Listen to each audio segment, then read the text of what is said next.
تو ظاہر سی بات ہے ہم چاہتے ہیں کہ اسے انجام تک پہنچائیں. تو اس اعتبار سے اگر دیکھا جائے کہ جس مقصد کے تحت وجود میں آئی تھی اس مقصد میں کافی حد تک نہیں بلکہ 100% کامیاب ہوئی. اور یہ تحریک آزادی سے پہلے شروع ہوئی تھی, اور اس کا ایک بڑا مقصد جہاں یہ تھا کہ ادب برائے ادب نہ ہو کر کے ادب برائے زندگی کی تشہیر کی جائے, وہیں اس کا مقصد ایک یہ بھی تھا کہ ملک کو آزاد کرایا جائے سامراجیت سے, ملک کو آزاد کرایا جائے انگریزوں سے, ملک کو ہر طرح سے آزادی دلائی جائے. تو اس کے لیے آپ دیکھیں تمام ترقی پسند شعراء نے, جتنے بھی اہم شاعر ہیں, چاہے وہ مجنو سلطان پوری ہوں, چاہے وہ کیفی ہوں, چاہے وہ سردار ہوں, چاہے وہ تابہ ہوں, چاہے وہ جذبی ہوں, اور چاہے خلیل الرحمان اعظمی ہوں, بعد میں وہ جدیدی ہو گئے تھے آخری وقت میں, لیکن شروعات ان کی جو تھی ترقی پسندوں میں ہی تھی, اور ترقی پسند ہی تھے وہ ابتدائی منزل میں. تو ان کے یہاں بھی آپ دیکھیں, اور جوش ملی آبادی بھی, ان کو بھی ہم نظر انداز نہیں کر سکتے. انہی نے بھی اس طرح کی نظمیں کہیں جو آزادی کے متعلق تھی, اور پورا ترقی پسندوں کا ایک رجحان تھا اس وقت, افسانے لکھے گئے تھے جس میں اس طرح کی چیزیں تھیں. تو بہرکیف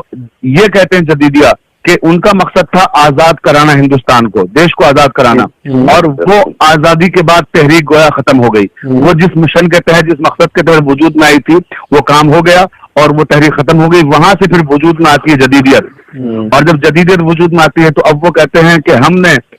جو کام کیا وہ دوسرا کام تھا, ہمارا مشن دوسرا تھا. ہمارا مشن یہ تھا کہ جب آزادی کے بعد جو اختلافات ہوئے, جو انتشار اور جو فرقہ وارانہ فسادات اور دوسری چیزیں ہوئی, اس میں آدمی جس تنہائی کا شکار ہوا, تو وہ تنہائی کی ترجمانی صحیح معنی میں اگر کسی نے کی, اور اس انفرادیت کا ذکر اگر کہیں آیا, تو پھر وہ جدید شاعری ہے, جدیدیت, کہ لا حاصلی اور تنہائی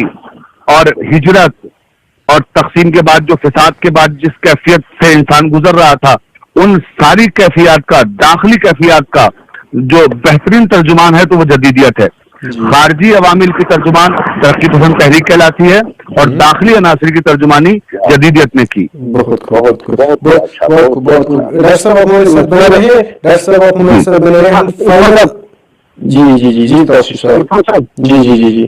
ڈاکٹر صاحب سے ایک اور بات جاننے کی کوشش کریں گے مگر آپ کی جی جی جی جی لیکن آپ کے خیالات جو ابھی تک آپ دہرا رہے تھے, اگر ہم انہیں سمیٹیں گے تو سجاد ظہیر کی اس قول کو جو انہوں نے اپنے آخری اجلاس میں بتایا تھا کہ ترقی پسند تحریک کو جو کام کرنا تھا سو اس تحریک نے کر دیا, انجام دے دیا. اب ہم اس کے منشور کو بدلنے پر بھی آمادہ ہے. اور آپ ابھی تک یہی کہہ رہے تھے کہ ان کا جو بنیادی مقصد تھا تو اس میں وہ کسی حد تک کیا بلکہ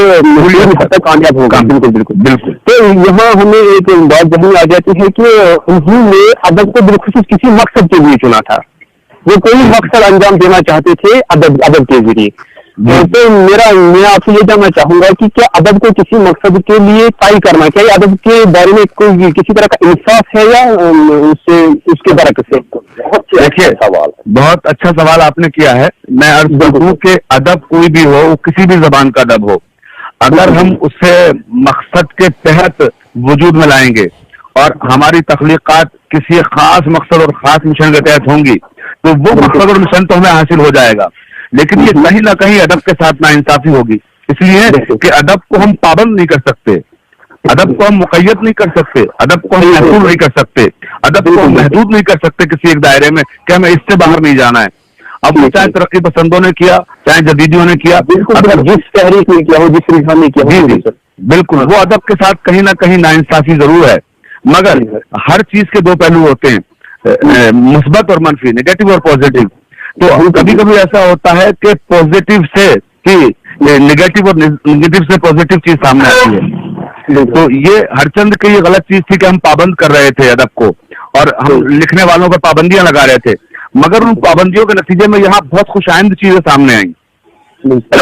اس کے نقصانات بھی ہوئے, ایسا نہیں ہے کہ صرف خالی اچھی چیزیں سامنے آئیں. اور بہت سے لوگ, خاص کر جدیدیت میں بہت سے لوگوں نے اپنا آپ وہاں بیٹھے ہو, اور جدیدیت کی ایک عجیب و غریب تعریف معین کر دی گئی, اور اس تعریف کے حصار میں جو چیزیں تخلیق کی گئی, اب وہاں اس پر باقاعدہ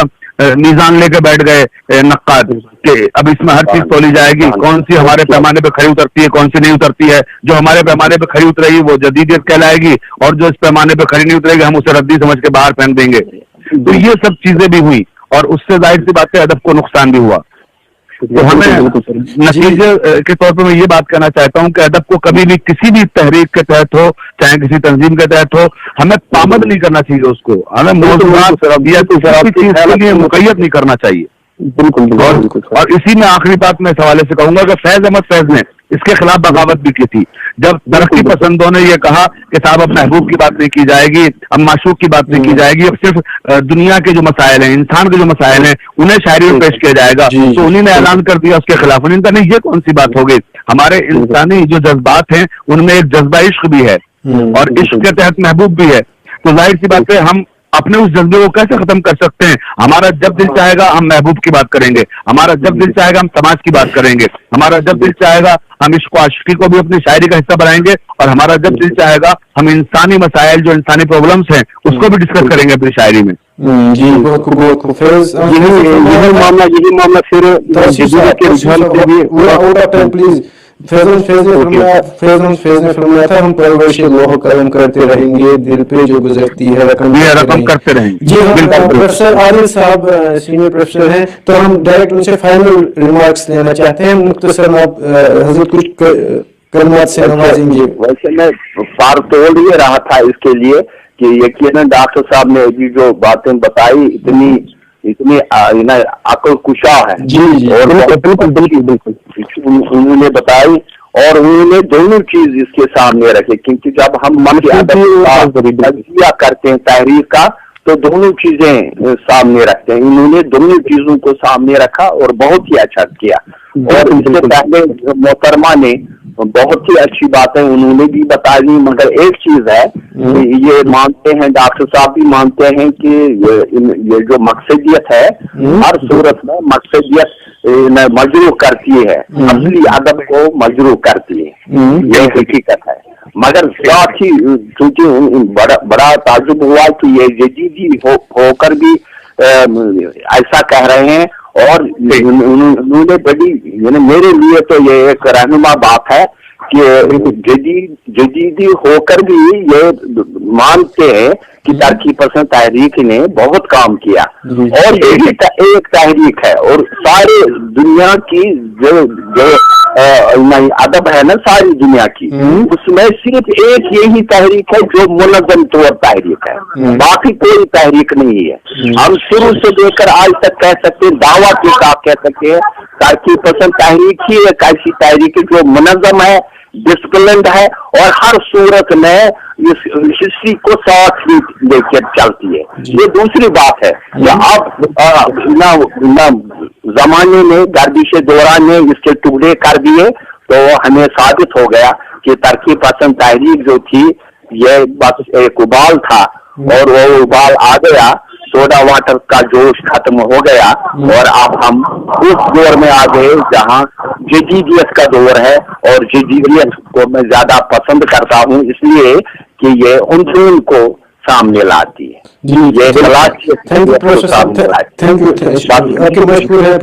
آپ کا مشکور ہوں, ان دونوں کا مشکور ہوں کہ انہوں نے میری رہنمائی کی, اور میں آپ کا بھی مشکور ہوں کہ آپ نے یہ موقع دیا. ذرا نام ہو تو یہ مٹی کو درخت ہے. میں ڈائریکٹر ڈاکٹر براہ میں ڈاکٹر حسن آرا صاحبہ سے مخاطب ہونا چاہتا ہوں, پلیز آپ فائنل ریمارک سے نوازیے ہمارے ناظرین کو. جی میں سب کا شکریہ ادا کرتی ہوں سر, بہت بہت شکریہ ادا کرتی ہوں. بس ایک بات یہ کہنا چاہتی ہوں کہ کوئی بھی تحریک اچانک سے وارد نہیں ہوتی ہے, اس کے وجود میں آنے کے لیے سماجی, معاشی اور اقتصادی حالات کا دخل ہوتا ہے. تو ترقی پسند تحریک بھی اسی کے ہی سماجی, معاشی, اقتصادی حالات کے ہی